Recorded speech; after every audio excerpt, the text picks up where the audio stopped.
사랑에 대해서 설교를 하고 있습니다. 사랑에 대해서 15번째 시간입니다. 오늘은 제목이 뭐냐면 모든 것을 견디느니라. 제목을 한번 따라해 볼까요? 모든 것을 견디느니라. 시작. 모든 것을 견디느니라. 예, 사랑은 모든 것을 견디게 하는 힘이 있는 줄 믿습니다.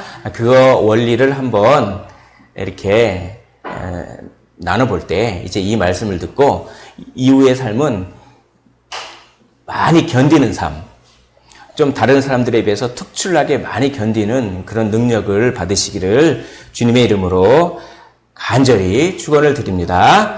자, 사랑은 불의를 기뻐하지 아니하며 진리와 함께 기뻐하고, 이게 6절의 말씀인데 이게 무슨 뜻이냐면 사랑은 불의를 보면 혐오스러운 마음이 생기고 진리를 보면 진리가 너무 아름답게 보이는 감각이 생긴다, 이런 뜻입니다. 그래서 어떤 지식이 생기는 것입니다.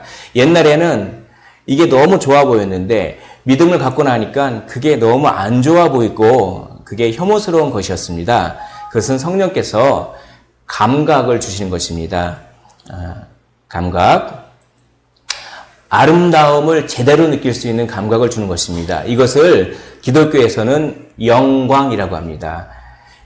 영광, 영광, 할렐루야, 이런 찬양도 있지 않습니까?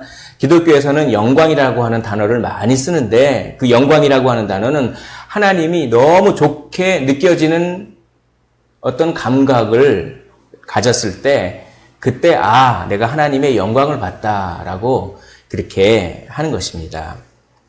또 사랑은 모든 것을 믿으며 모든 것을 바라며, 이것이 이게 7절에 있는 말인데 이건 뭐냐면 사랑은 믿음이고 사랑은 소망이다, 이런 뜻입니다.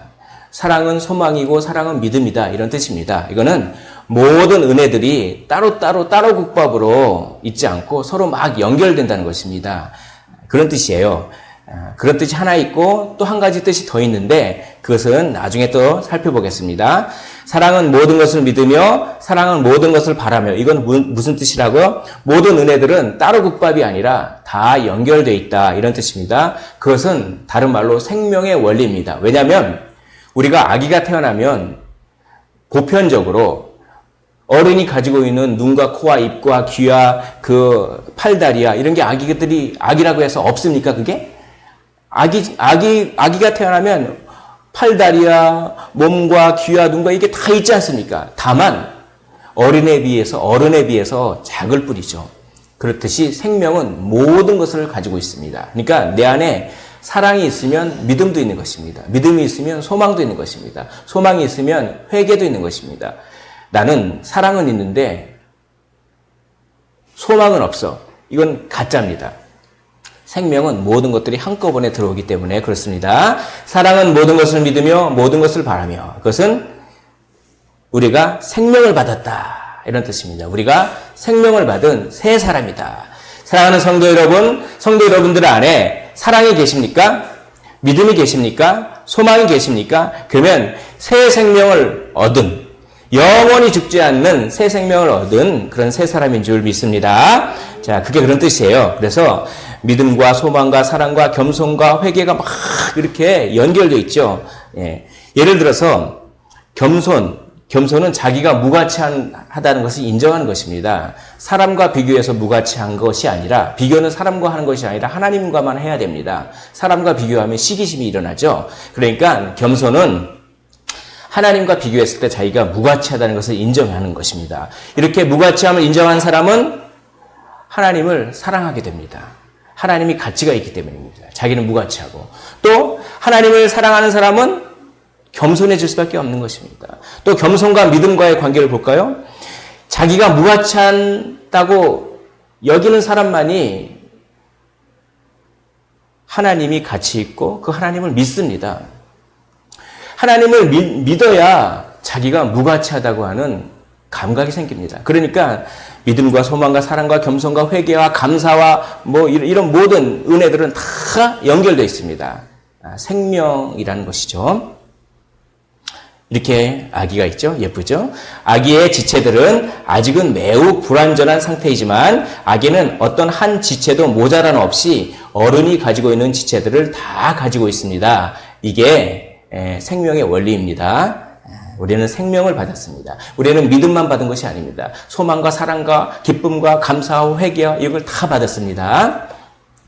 자, 그것이 모든 것을 믿으며 모든 것을 바라며의 첫 번째 뜻입니다. 그리고 이제 오늘 모든 것을 믿으며 모든 것을 바라며 믿음과 소망 이것에 대한 두 번째 뜻을 오늘 한번 나눠보고자 합니다. 자, 보면 모든 것을 믿으며 모든 것을 바라며 앞에 무엇이 있습니까? 모든 것을 참으며 이 말이 있습니다. 그리고 모든 것을 믿으며 모든 것을 바라며 뒤에 무엇이 있습니까? 모든 것을 견디느니라 이 말이 있습니다. 그러니까 모든 것을 믿으며 모든 것을 바라는 것은 뭔가 인내와 밀접한 관계가 있는 것입니다. 기독교인들에게 참는 것은 감정을 억누르는 것이 아닙니다. 성경에서 말하는 인내는 인내 그 자체에 초점이 있는 것이 아니라 성경에서 말하는 인내는 오히려 믿음과 소망에 더 초점이 있습니다. 그러니까 믿는 사람은 감정을 막 억누르면서 참는 것이 아니라 그저 믿으면 참아집니다. 이 신비. 소망하면 참아집니다. 그러니까 참는 것이 아니라 참아지는 것이죠. 신자에게 있어서 믿음과 소망은 일종의 방향 전환입니다. 그러니까 어떤 사람이 나한테 미운 짓을 하면 그 사람을 계속 바라보면 서운하고 막 분노가 일어나고 막 그럽니다. 그러나 믿음과 소망은 저 하늘을 바라보는 것입니다. 방향을 전하는 것이죠. 그러니까 저 사람과의 관계 속에서 어렵고 힘든 거가 있으면 저 사람만 바라보는 것이 아니라 누굴 바라봅니까? 하나님을 딱 바라보는 것입니다. 믿음과 소망. 뭡니까? 방향을 딱 전환해버리는 것이죠. 그러면 참아집니다. 저 사람에게 집중하면 저 사람이 나한테 뭐 서운하게 생각해서 뭐 서운해 진짜 막 얄밉기도 하고 막 그러지만 저 사람과의 관계가 아니라 저 사람과 이런 관계도 하나님께서 허락하셨지라고 하면서 믿음과 소망으로 방향을 딱 전환하는 것이 그리스도인들이 참는 방법인 줄 믿습니다.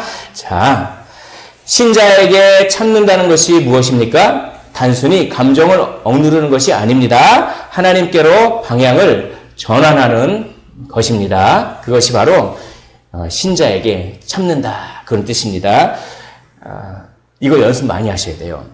왜냐하면 마귀는 그 사람에게 그렇게 집중하게 합니다. 그 사람에게. 그러니까 그 사람이 나한테 이런 잘못해서 저런 사람이 그런데 성령은 그 사람에게 집중하지 않게 해요. 하나님께 집중하게 해서 야, 그 사람이 나한테 이런 행동을 하는 것도 하나님이 무슨 뜻이 있겠지 이런 식으로 방향을 전환해서 감정을 억누르는 것이 아니라 어떻게 합니까? 참아지는 것입니다. 참아지는 것이에요. 사랑하는 성도 여러분, 참아지는 은혜를 많이 경험하시기를 주님의 이름으로 축복을 드립니다.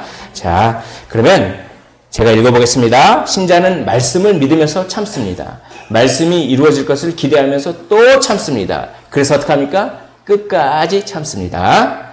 신자는 믿으면서 참아지고 소망하면서 견뎌집니다. 성령의 능력으로 끝까지 참아지고 끝까지 견뎌지는 것이 신자의 삶입니다. 그러니까 억지로 감정을 누르는 방법이 아니라 그저 믿으면 됩니다. 그저 소망하면 됩니다. 그저 믿고 그저 소망하면 참아집니다. 이 신비를, 이 성령의 능력을 많이 경험하시기를 주님의 이름으로 축복을 드립니다. 참으려고 하기보다는 믿으십시오. 견디려고 하시기보다는 소망을 단지 품으십시오. 성령께서 말씀에 대한 믿음과 소망을 사용하셔서 의지를 새롭게 할 것입니다. 사랑은 고갈되지 않기 때문에 그렇습니다. 성령께서 힘이 떨어지는 분이 아닙니다. 늘 은혜를 주시기 때문에 그 성령을 바라보면 성령의 능력으로 참아집니다.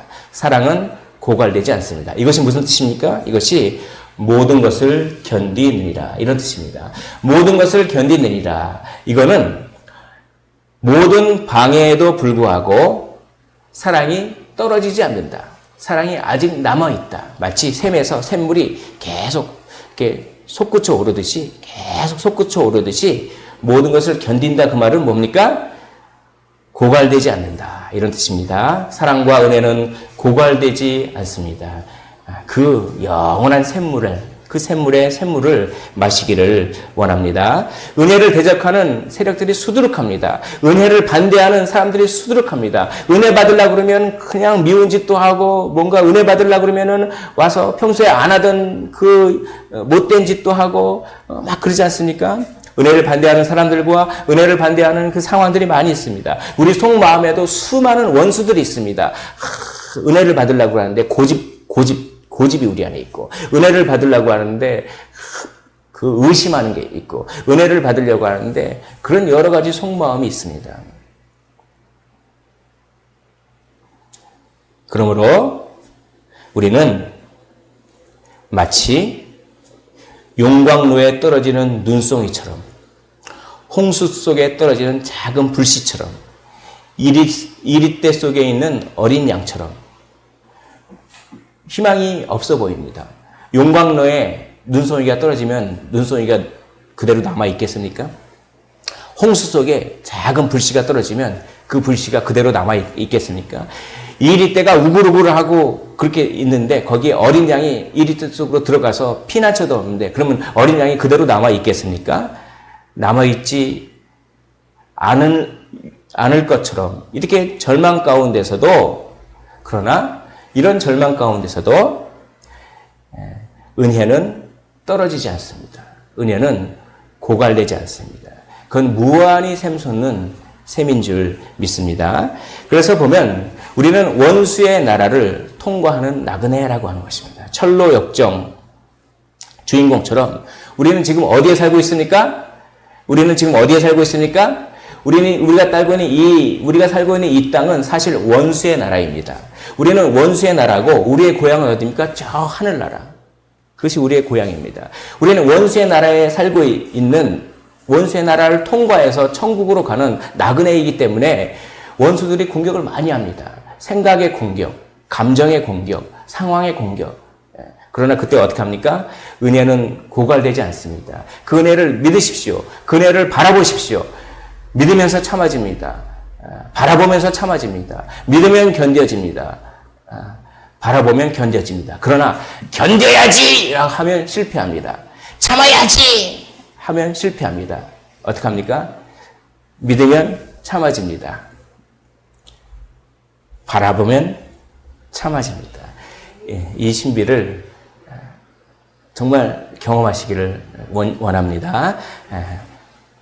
이게 잘 안 되죠. 물론 죄성이 있어서 잘 안 되지만, 그러나 이 원리가 성경에서 말하는 원리입니다. 나중에 우리가 죽는 순간 죄성이 없어지면 이 원리가 계속해서 천국에서 계속해서 있게 되는 것입니다. 홍해 앞에 이스라엘은 마치 죽을 것만 같았습니다. 그러나 죽었습니까? 아니요. 홍해가 쫙 갈라지고 이스라엘은 구원을 받았고, 그러나 그 쫓아오던 세력들은, 애굽의 세력들은 홍해 바다 속에 다 수장돼 버렸습니다. 다윗은 막 쫓겨다녔습니다.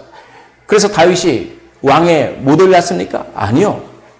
다윗은 오히려 왕 위에 올랐습니다. 예수님은 죽으셨습니다. 그래서 끝입니까? 아니요. 예수님은 죽으셨다가 다시 살아나셨습니다.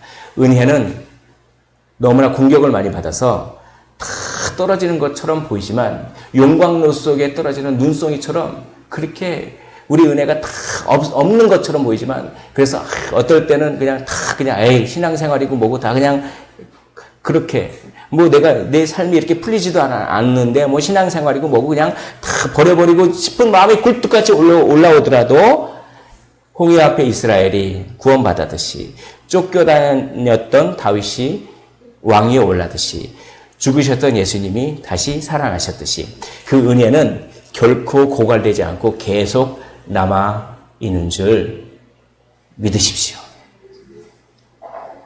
우리의 삶 속에 은혜가 계속 부어질 것입니다. 마치 샘입니다. 믿음과 소망이 계속 부어지는 샘. 믿음이 부어지고 소망이 부어지고 믿음이 부어지고 소망이 부어지고, 누가 나를 괴롭히는데 믿음이 부어집니다. 아, 그래서 참아집니다. 아, 상황이 잘 안 풀리는데 소망이 부어집니다. 그래서 견뎌집니다.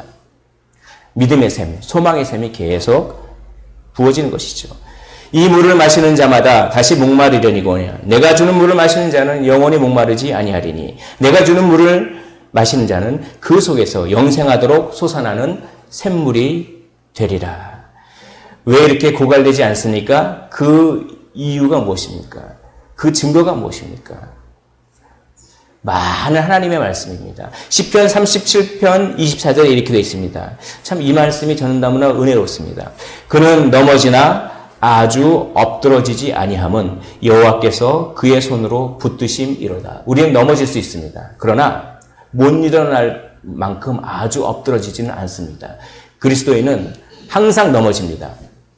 거의 죽을 것 같을 정도 넘어집니다. 그러나 아주 엎드러지지는 않습니다. 왜냐하면 여호와께서 그의 손으로 붙드시기 때문에 그렇습니다. 이 말씀을 믿으십니까?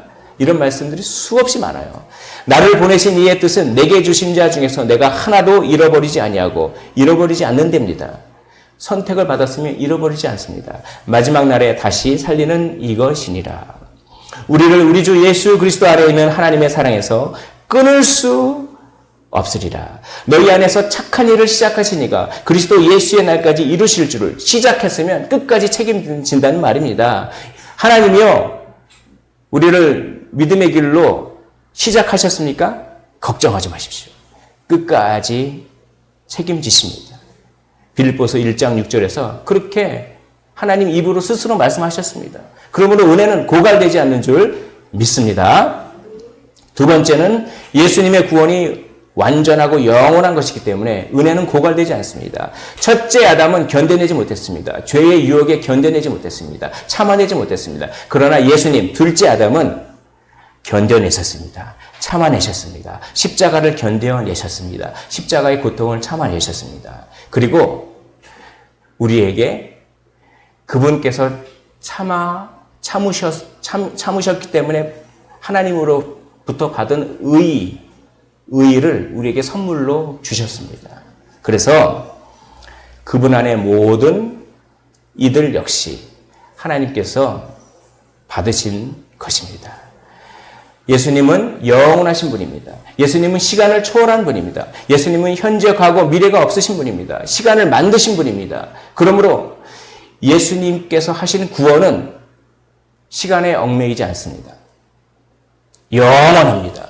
예수님을 믿는 순간 우리의 과거의 죄는 다 용서됐습니다. 우리의 현재 짓고 있는 죄도 다 용서됐습니다. 우리가 앞으로 지을 죄까지 다 용서된 줄 믿습니다. 왜냐하면 예수님은 영원하신 분이고 시간을 초월한 분이기 때문에 그렇습니다. 그러므로 은혜가 떨어지겠습니까? 떨어지지 않습니다. 우리는 넘어질지언정 아주 엎드러지지는 않는 것입니다. 세 번째, 하나님은 불필요한 일을 하지 않습니다. 하나님께서 예수 그리스도를, 자기 아들을 죽일 정도로 십자가에 이렇게 내주셔서 구원을 받았는데, 그런 하나님께서 은혜를 갖다가 고갈되게 상 내둬버리면 하나님께서는 불필요한 일을 하신 거죠. 뭐하러 그렇게 은혜를 중간에 끊어버릴 것 같으면 뭐하러 자기 아들을 죽이십니까? 우리 인간은 불필요한 일을 많이 합니다. 시행착오라고 다 하죠. 이렇게 하고 저렇게 하고. 왜 우리 인간은 시행착오를 하고 불필요한 일을 합니까? 왜냐하면 우리 인간은 앞을 내다볼 수 없기 때문에 그렇습니다. 그러나 하나님은 앞을 다 내다보시는 분인 줄 믿습니다. 그러므로 하나님은 불필요한 일을 하지 않습니다. 그래서 은혜를 줘놓고 은혜를 거둬가버리면 은혜를 뭐하러 줬습니까? 그것은 불필요한 일이 되는 것이죠. 그러나 하나님은 불필요한 일을 하지 않기 때문에 은혜는 고갈되지 않습니다. 사랑하는 성도 여러분, 예수 그리스도를 믿는 여러분들은 꼭 필요한 존재입니다. 꼭 필요한 존재예요. 한번 따라해 볼까요? 나는 꼭 필요한 존재다. 시작. 예, 나는 꼭 필요한 존재입니다. 마귀가 너는 필요 없어. 넌 필요 없는 존재야 라고 속일 때 나는 꼭 필요한 존재야. 나를 위해서 예수님이 죽으실 정도로 필요한 존재야. 이렇게 용기를 얻으십시오. 고린도전서 13장 1절부터 7절까지 오늘 7절의 말씀을 읽었습니다. 이 7절로 말미암아 사랑의 속성을 다 다뤘습니다. 고린도전서 1장 1절부터 7절을 한번 요약을 해보면 그것은 어떤 우리 안에 두 가지의 샘물이 있다. 이것을 얘기해주고 있습니다. 한번 볼까요? 자, 13장 1절부터 3절까지는 사랑이 없으면 아무것도 아니다. 이런 얘기를 합니다. 하나님의 사랑이 모든 은혜를 다 합친 것이다. 이런 얘기예요. 그런 다음에 4절부터 7장까지는 사랑은 어떠하고, 사랑은 어떠하고, 사랑은 오래 참고, 사랑은 온유하고, 사랑은 어떠하고, 하고 사랑의 그 성질들을 다 이렇게 합니다. 그 중에서 가장 사랑의 대표적인 성질이 오래 참는 것입니다. 그래서 맨 먼저 나왔어요. 사랑하면 참는 겁니다. 사랑의 가장 대표적인 성질은 참는 거예요. 사랑한다 하면서 참지 못하면 사랑이 아닌 것입니다. 라고 말할 정도로, 물론 우리가 실수하죠. 그럴 정도로 사랑의 대표적인 성질은 오래 참는 것입니다. 그래서 사랑은 오래 참고로 시작해서 사랑은 모든 것을 견디느니라. 인내로 시작해서 인내로 끝납니다. 그런 다음에 어떤 원인이 나옵니다. 어떤 원인이 나오냐면 화면을 보십시오. 바로 우리가 사랑하지 못하게 하는 원인이 나옵니다. 그것이 4절과 5절 또 이렇게 걸쳐서 나오는데 4절과 5절에 온유하고 시기하지 아니하며 자랑하지 아니하며 교만하지 아니하고 무례히 행하지 아니하며 자기의 유익을 구하지 아니하며 사랑은 성내지 아니하며 사랑은 악한 생각을 하지 아니하며 이런 말은 어떤 사랑을 못하게 만드는 원인을 설명하기 위해서 이런 얘기를 했던 것입니다. 왜 우리가 사랑을 못하냐면 원인이 있어요. 그 원인이 바로 이겁니다. 첫째는 교만이요. 둘째는 자기사랑입니다. 그러나 교만과 자기사랑은 똑같은 말입니다. 똑같은 말인데 교만은 주로 위치와 관계에 있습니다. 비교하는 것. 남들과 나를 막 비교하는 것. 이게 교만입니다. 그리고 자기사랑은 똑같은 건데 시야가 너무 좁아요. 자기만 봐, 자기만. 다른 사람을 절대로 안 봐. 다른 사람을 배려하지 않아. 자기만 봐, 자기만. 그래서 내가 좋으면 다 좋은 거야. 내가 좋으면. 다른 사람들은 다 나를 위해서 봉사해줘야 돼. 나의 기쁨을 위해서, 나의 감정을 위해서 다른 사람들은 다 봉사해줘야 되는데 다른 사람들이 안 그랬을 때는 막 짜증이 올라나. 왜 나한테 그랬지? 이게 다 자기사랑입니다. 교만과 자기사랑은 똑같은 말을 달리 표현한 것입니다. 교만은 내가 이 정도의 위치야 라고 하는 그런 마음이고 자기사랑은 나만 보는 겁니다. 나만. 그런 겁니다. 이것이 교만과 자기사랑이 사랑을 못하게 하는 원인입니다. 그럼 해결책이 있어야 되지 않습니까? 해결책은 7절, 6절과 7절에 있습니다. 6절에 불의를 기뻐하지 아니하고 진리와 함께 기뻐하고 이건 뭡니까? 혐오해야 할 것을 혐오하게 하고 그리고 아름답게 생각해야 될 것을 아름답게 생각하는 감각이 생깁니다. 그러면 어떤 현상이 벌어지냐면 그러면 이것이 아름다움을 아는 지식이죠. 어떤 현상이 벌어지냐면 예전에 내가 했던 행동들이 다 후회스럽습니다. 예전에는 자기사랑, 시야가 나밖에 몰랐기 때문에 막 했던 행동들이 이런 아름다움에 대한 감각을 갖게 되면 그것이 너무나 미운 짓이었는데 내가 그걸 좋다고 생각했구나 라고 하면 막 회개가 터집니다.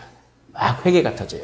그러니까 회개한 사람들은 과거가 쫙 스쳐 지나가면서 옛날엔 저게 너무 좋은 짓이라고 나는 생각했는데 지금 내가 믿고 보니까 저건 나쁜 짓이었구나. 아이고 하면서 그렇게 그걸 해결하는 것입니다. 두 번째는 뭐냐면 믿음과 소망으로 해결하는 것입니다.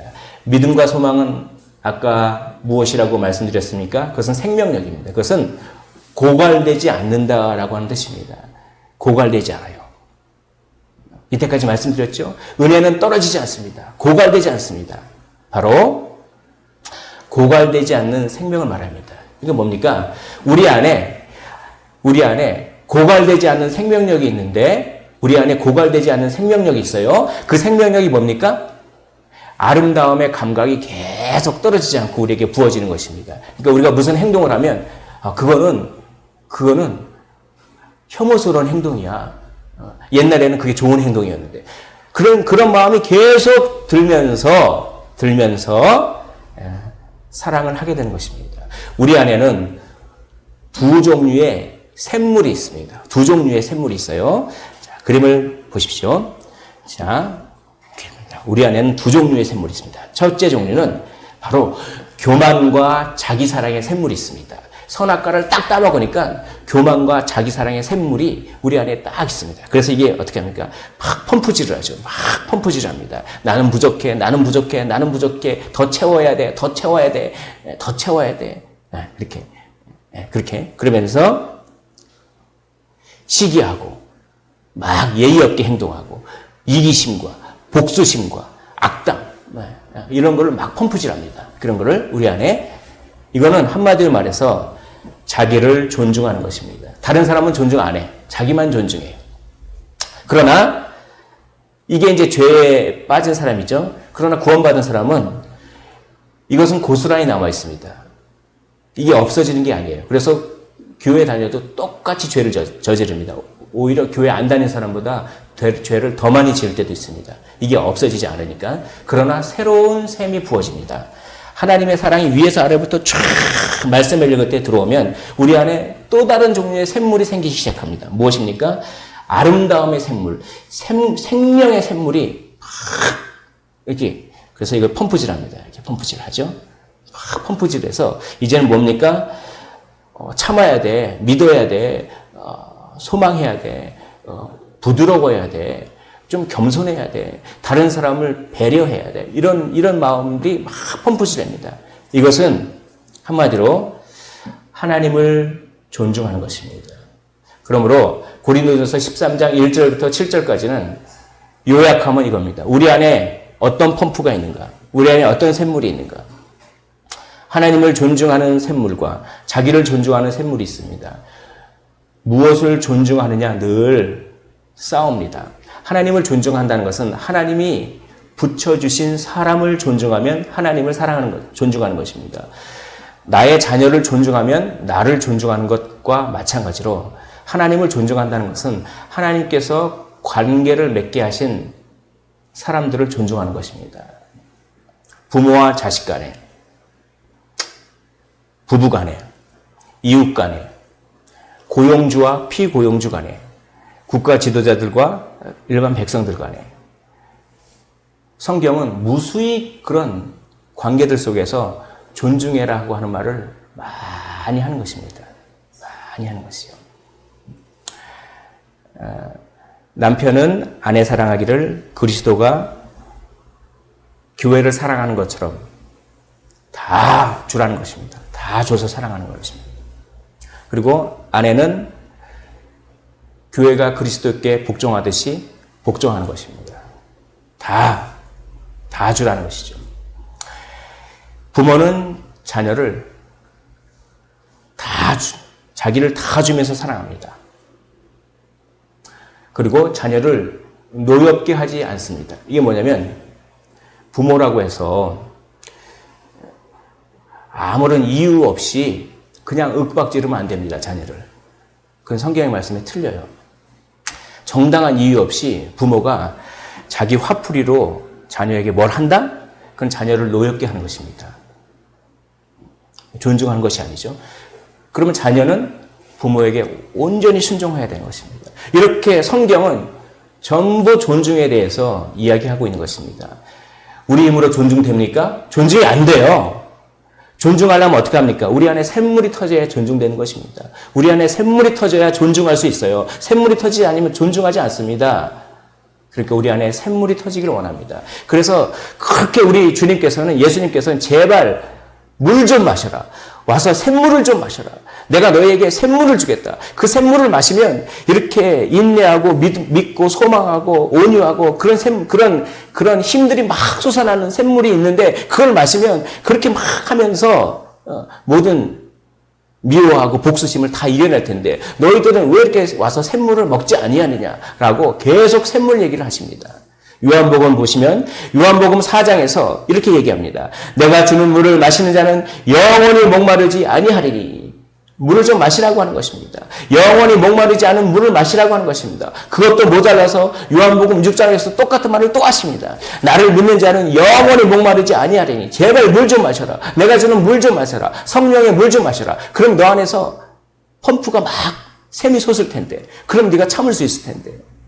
그것도 모자라서 요한복음 7장에서도 똑같은 말을 또 하십니다. 누구든지 목마르거든 내게로 와서 마시라. 그 배에서 생수의 강이 흘러나오리라. 사랑하는 성도 여러분, 예수 그리스도를 마시십시오.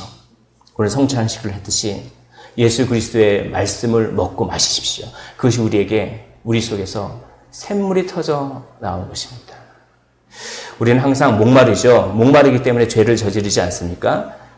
항상 갈증이 있지 않습니까? 영혼의 갈증이 있지 않습니까? 그래서 죄를 저질러요. 그러나 죄를 저지르면 저지를수록 목마름이 가시지 않고 오히려 더 목마릅니다.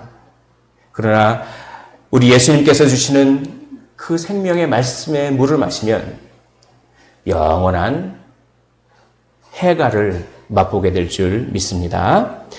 교만과 자기 사랑의 셈은 나는 부족해. 나는 부족해. 왜 나를 안 도와줘? 왜 나한테 이걸 안 해줘? 나는 부족해.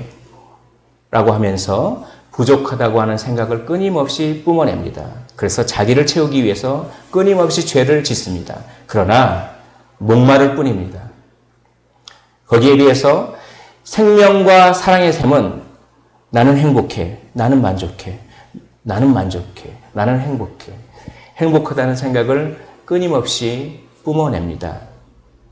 그런데 이상하게도 나의 행복을 위해서 사는 것이 아닙니다.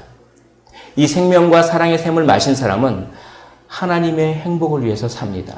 하나님의 행복을 위해서 끊임없이 거룩을 추구합니다. 그런데 나는 행복합니다. 이게 신비예요. 자, 교만과 자기 사랑의 셈은 나는 부족해 하면서 자기의 목마름을 위해서 삽니다. 그런데 더 목마릅니다. 그런데 생명과 사랑의 셈은 나는 행복해. 하나님의 행복을 위해서 살아야지. 하나님의 행복을 위해서 살아야지. 그런데 나는 오히려 행복합니다. 왜냐하면 나의 하나님의 행복이 곧 나의 행복이기 때문에 그렇습니다. 하나님의 행복을 위해서 끊임없이 거룩을 추구해도 그래도 목마르지 않습니다. 이것을 경험하십시오. 나는 부족해. 거기에서 출발하면 목마를 뿐입니다. 그러나 나는 행복해. 에서 출발하면 하나님의 행복을 위해서 살아야지. 여기에서 출발하면 목마르지 않습니다. 교만과 자기 사랑의 셈은 나를 고갈시키는 나쁜 셈이지만 믿음과 소망의 셈은 결코 고갈되지 않는 좋은 셈입니다. 사랑은 고갈되지 않습니다. 그 사랑을 맛보십시오. 사랑으로 역사하는 결코 고갈되지 않은 믿음과 소망의 샘물을 맛보시기를 주님의 이름으로 축원을 드립니다. 이 샘물을 맛보셔서 견디는 것이 아니라 견뎌지고 참는 것이 아니라 참아지는 삶을 사십시오. 사랑은 모든 것을 참으며 모든 것을 믿으며 모든 것을 바라며 모든 것을 견디느니라. 우리 시간 찬양하고 기도하는 시간 갖도록 하겠습니다. 우물가의 여인처럼 그 찬양하실 때 정말 하나님의